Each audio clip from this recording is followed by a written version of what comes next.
ओम नमः शिवाय. उद्या श्रावणातला शेवटचा सोमवार. तर उद्या तुम्हाला काय करायचं आहे? तुम्हाला तर सांगितलं आहे शिवमूठ सातू आहे.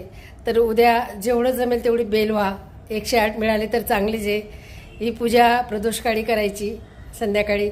आणि आमोशेची महादेवाची पूजा केलेली फलदायक ठरते, एवढं 100% आहे. जरी तुम्हाला हे 4 सोमवार नसतील मिळाली पूजा करायला काही कारणानुसार, तर सोमवती आमोशेची पूजा केलेली म्हणजे आमोशेला महादेवाची पूजा केलेली कधीच वाया जात नाही.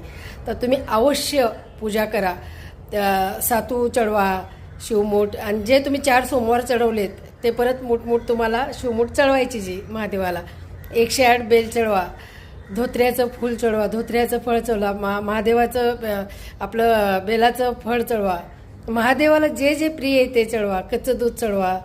आणि उद्या मध अर्पण केल्याशिवाय राहू नका.